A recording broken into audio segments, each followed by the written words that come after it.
Assalamualaikum warahmatullahi wabarakatuh. Waalaikumsalam warahmatullahi wabarakatuh. Kami dari kelompok 8, di mana mata kuliah ini yaitu komunikasi kesehatan, dan kami akan membahas sedikit mengenai tentang comprehension in hospital. Perkenalkan dulu sebelumnya, kelompok kami berjumlahkan 3 anggota, di mana pertama saya sendiri Aprilia Kartini, dan ada rekan kami, yaitu Gina Oktaviani. Hai. Dan satu lagi teman kami Abdul Latif telah cuti ya. Untuk mempersingkat waktu, bisa dimulai ya. Di mana kami akan membahas tentang ada definisi komplain, yang kedua jenis-jenis komplain, yang ketiga ada penyebab komplain, yang keempat penanganan komplain, yang kelima berfokus pada komunikasi konsumen, yang keenam pemecahan permasalahan, yang ketujuh belajar dari keluhan, dan yang kedelapan ada keuntungan handling komplain. Untuk slide pertama akan dipresentasikan oleh rekan saya yaitu Gina. Dipersilahkan. Baik, terima kasih moderator. Yang pertama ada definisi komplain. Komplain merupakan ekspresi ketidakpuasan yang mungkin informal seperti pengaduan lisan atau mungkin pengaduan tertulis yang lebih formal.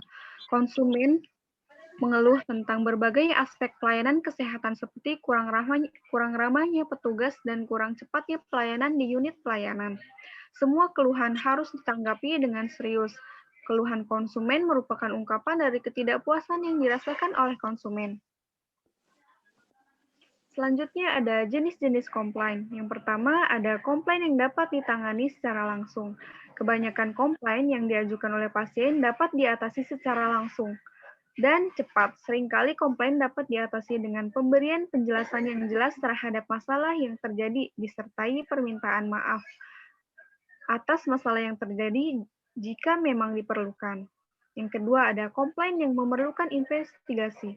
Komplain yang tidak bisa ditangani secara langsung dan memerlukan perujukan ke manajer komplain eksternal. Komplain eksternal.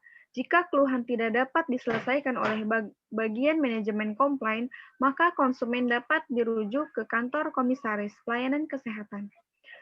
Komisaris pelayanan kesehatan merupakan badan yang mengurusi komplain dari masyarakat dan bersifat independen.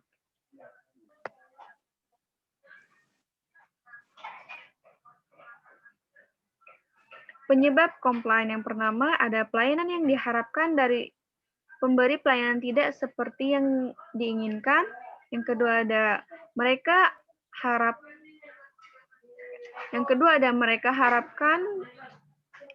harapkan diacuhkan, misalnya dibiarkan menunggu tanpa penjelasan. Yang ketiga, seseorang berlaku tidak sopan atau tidak membantu terhadap mereka. Yang keempat, tidak diberikan penjelasan terhadap tindakan yang dilakukan. Yang kelima, alur pelayanan yang tidak jelas. Penanganan komplain.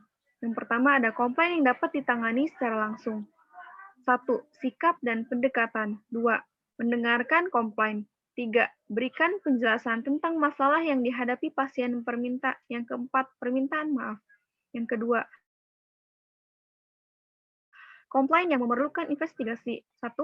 Penilaian. 2. Pengumpulan informasi. 3. Resolusi. 4. Implementasi. Yang ketiga, komplain eksternal. Terkadang keluhan tidak dapat diselesaikan oleh pihak rumah sakit. Jika demikian, konsumen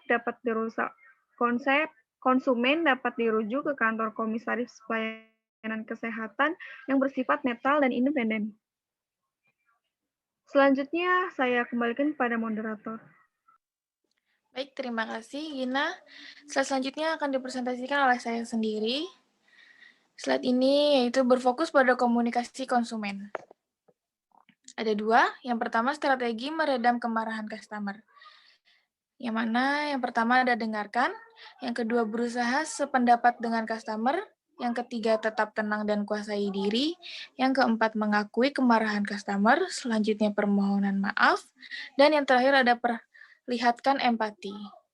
Yang kedua yang tidak boleh dilakukan, jangan berdebat, jangan bertanya kenapa, dan yang ketiga, jangan terlalu cepat mengambil kesimpulan atau mematuhi persepsi.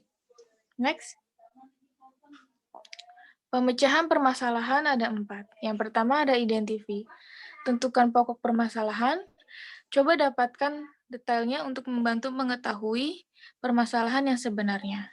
Cara yang paling efektif adalah dengan bertanya langsung.